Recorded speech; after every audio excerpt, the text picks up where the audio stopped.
Hello, I'm Onili, a graduate student in Material Science and Chemical Engineering at Stony Brook University. Today, I'm going to present a molecular imprinted biosensor for SARS-CoV-2 detection. This technology is a chip-based potentiometric sensor for virus diagnostic using 3D surface molecular imprinting techniques. To rapidly diagnose and monitor the pandemic, sensitive and specific point-of-care testing is necessary. The FDA has begun to issue emergency use authorizations for several diagnostic tests for COVID-19. These various diagnostic tests are categorized into either nucleic acid diagnostic testing or serological testing. Nucleic acid diagnostic testing is highly specific, but sensitivity can be diminished due to the sampling errors or an insufficient viral load.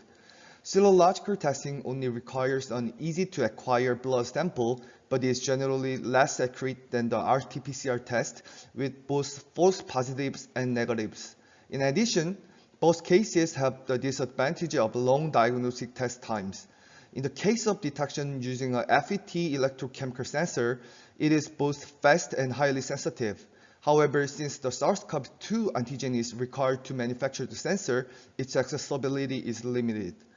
To address these issues, we developed an electrochemical diagnostic sensor capable of detecting entire virions or virion-associated proteins that can be applied to POC detection of SARS-CoV-2.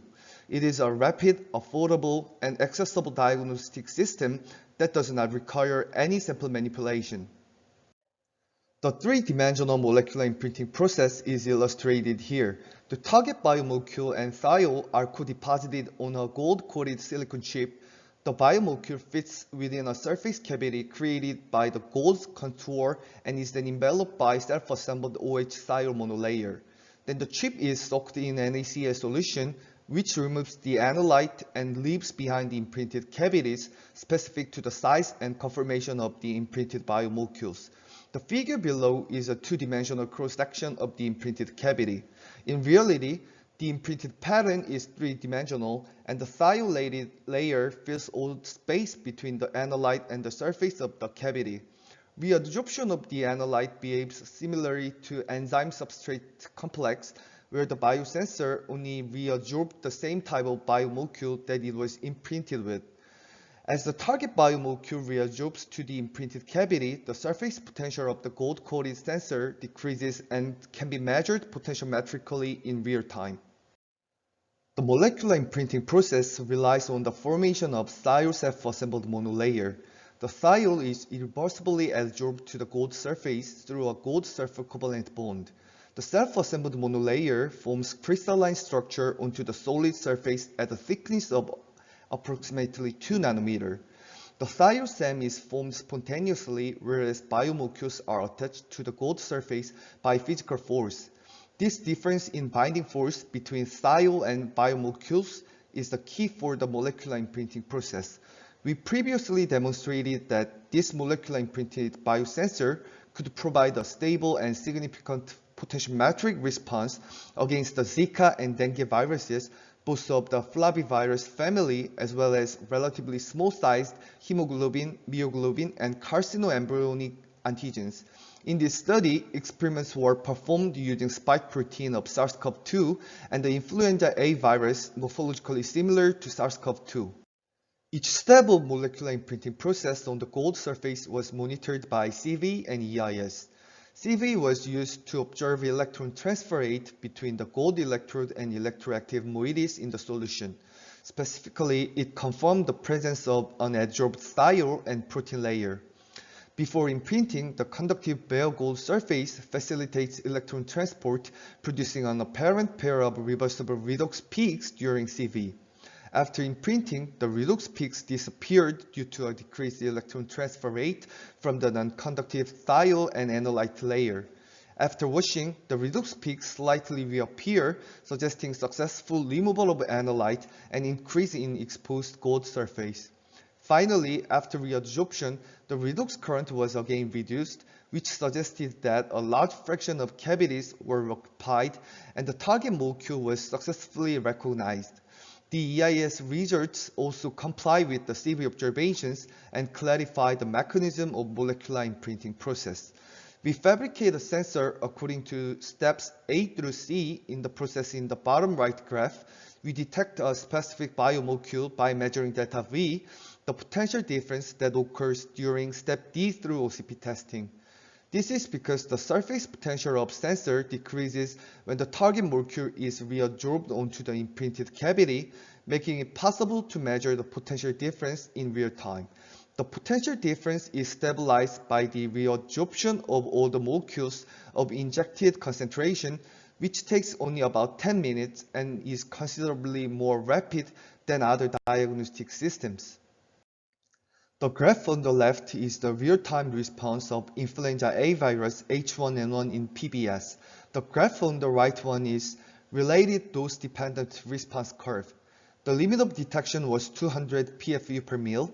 This value is about twice as sensitive compared to the detection sensitivity of RT-PCR performed according to the World Health Organization's recommended protocol. It was confirmed that there was no change in response even if we deposited a concentration greater than 5,000 PFU per mil. This indicates that all of the imprinted cavities on the surface were filled with target molecules. For H3N2, the limit of detection was 500 PFU per mil, and the saturation concentration was 20,000 PFU per mil. This trend is very similar to that of H1N1. Next, we performed the cross-reactivity test to confirm that the sensor can selectively detect target molecules. H1N1 and H3N2 are both influenza A viruses, which are morphologically similar in size and shape. These virions differ by the nucleotide sequence of their hemagglutinin spike protein. These amino acid differences are morphologically apparent in antigenic site variations on the globular head of hemagglutinin spike protein. We cross-tested both sensors that were respectively imprinted with H1N1 and H3N2. Both successfully detected their respective target molecules and did not detect the opposing molecule. Since H1N1 and H3N2 differ only their spike protein's antigenic sites, we can conclude that our biosensor has successfully imprinted the analyte with specificity to spike protein's antigenic sites. Human saliva is known to contain vast amount of electrolytes, enzymes, proteins, bacteria, and cells. We performed a detection test within saliva to ensure that we can selectively detect analytes even in situations where various molecules are mixed.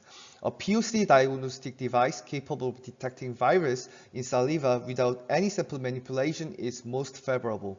Our molecular imprinting technique requires no sample manipulation. The concentration of the injected solution matched with the clinical viral load in saliva 4 by 10 to 4 PFU per mil, and the injection volume was gradually increased and the injection was continued until response was saturated. Both sensors were able to detect target virus from about 100 PFU per mil. Detecting the SARS-CoV-2 spike protein is key to detecting the entire SARS-CoV-2 molecule. Spike proteins have a unique function of proteolytic cleavage, requiring them to remain unshielded.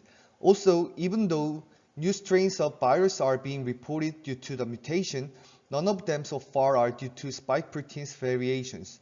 Therefore, we fabricate a sensor capable of detecting the spike protein using a molecular imprinting technique. The detection results is as follows. The limit of detection was 100 nanogram per mil, and the saturation concentration was 2 microgram per mil. Similarly, the spike protein was also tested for cross-reactivity and within saliva. Hemoglobin was tested as a control material, and it was confirmed that the manufactured sensor selectively detects spike proteins. It was also possible to detect the target molecules in saliva. Our sensor could selectively detect the influenza A viruses H1N1 and H3N2, which are morphologically similar to SARS-CoV-2 in postpaid buffer saline and human saliva without any sample manipulation. In addition, it was confirmed that the spike protein can be detected in the same manner.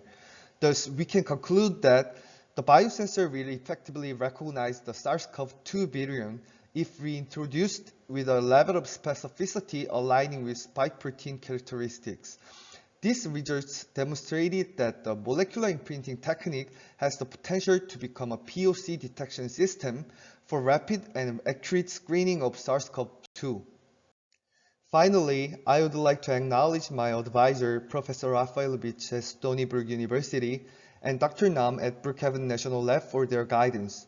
Also, I would like to thank lab partner Robert and Garcia Center Summer Program High School students for their assistance, and Dr. Mueller at Codagenics for virus samples, and Professor McLellan at University of Texas at Austin for spike proteins. Finally, the project is supported by the U.S. Department of Energy. Thank you for listening to my presentation.